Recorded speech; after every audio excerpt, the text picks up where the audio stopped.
తమిళనాడులో బాలిక దారుణ హత్యపై దేశవ్యాప్తంగా నిరసనలు వెల్లువెత్తుతున్నాయి. ఈ కేసుకు సంబంధించి ఏర్పాటు చేసిన ప్రెస్ మీట్లో ఐజీ ఆర్వి రమ్యభారతితో పాటు మరో ఇద్దరు పోలీస్ అధికారులు చేసిన పని తీవ్ర విమర్శలకు దారితీసింది. ఓ బాలిక మరణంపై ప్రెస్ మీట్ పెట్టి ఇకలు పకపకలు నవ్వుకుంటూ గోళ్లు రుద్దుకుంటూ వాళ్లు చేసిన పని సోషల్ మీడియాలో ఫుల్ వైరల్ అయింది.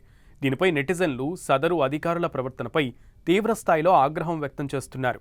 ఒక మైనర్ బాలికపై హత్యాచారం మృతి కేసుకు సంబంధించిన విషయం గురించి వివరాలు చెబుతున్న సమయంలో కనీసం సానుభూతి కూడా లేకుండా పోలీస్ అధికారులు ముగ్గురు నవ్వుకోవడంపై నెటిజన్లు తీవ్రంగా తప్పుబడుతున్నారు. వీరి ప్రవర్తనపై విమర్శలు వెల్లువెత్తుతున్నాయి. అయితే బాలిక హత్య ఘటనకు సంబంధించి తమిళనాడు మంత్రి ఎస్ కీర్తన స్పందించిన తీరుపై కూడా విమర్శలు వెల్లువెత్తుతున్నాయి. మంత్రి మాట్లాడుతున్న సమయంలో ఆమె నవ్వుతున్నట్లుగా కనిపించారని బీజేపీ విమర్శలు చేసింది. కోయంబత్తూరులో 10 ఏళ్ల బాలిక కిడ్నాప్ హత్య ఘటనపై తమిళనాడు ఐజీ ఆర్వి రమ్యభారతి మాట్లాడుతూ ఈ కేసు విషయంలో సీసీటీవీ కెమెరాలు, సమీపంలోని ఫుటేజ్లు, సాంకేతిక ఆధారాలను పరిశీలించగా నాగపట్టణం జిల్లాకు చెందిన ప్రస్తుత కోయంబత్తూరులో స్థిరపడిన సుమారు 33 ఏళ్ల కార్తీ అనే వ్యక్తి నిందితుడిగా గుర్తించడం జరిగిందని చెప్పారామె. బాధితురాలి కుటుంబానికి అతను పొరుగు వ్యక్తి, ఆ కుటుంబానికి పరిచయస్తుడు.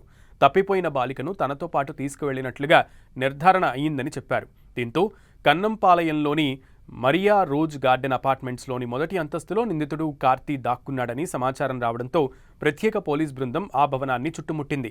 పోలీసుల నుంచి తప్పించుకునే ప్రయత్నంలో అతను పైనుంచి దూకడంతో అతని కుడి చెయ్యి, కుడికాలు విరిగాయి. ఆ తర్వాత అతన్ని అరెస్టు చేయడం జరిగిందని ఆర్వి రమ్యభారతి చెప్పారు. అరెస్ట్ అనంతరం విచారణ చేపట్టగా నిందితుడు కార్తీ బాలికను ప్రలోభపెట్టి లైంగికంగా వేధించి ఆ తర్వాత హత్య చేసినట్లు ఒప్పుకున్నాడు. తదుపరి దర్యాప్తులో మోహన్ అనే మరో నిందితుడి ప్రమేయం కూడా ఉందని తేలింది. 30 సంవత్సరాల అతను ప్రధాన నిందితుడైన కార్తీకి సహకరించాడని ఆరోపణలు ఉన్నాయి. అందుకే అతడిని అరెస్టు చేసి జ్యుడిషియల్ కస్టడీకి తరలించినట్లుగా పోలీసులు తెలిపారు. నిందితుడైన కార్తీని తదుపరి చికిత్స కోసం కోయంబత్తూరు ప్రభుత్వ వైద్య కళాశాల ఆసుపత్రిలో చేర్చారు. ఈ కేసు మైనర్ బాలికపై దాడికి సంబంధించినది కావడంతో పోక్సో చట్టంలోని నిబంధనలను చేర్చడానికి కేసును సవరిస్తున్నామని, కఠిన చర్యలు తీసుకుంటామని ఆర్వి రమ్యభారతి చెప్పారు.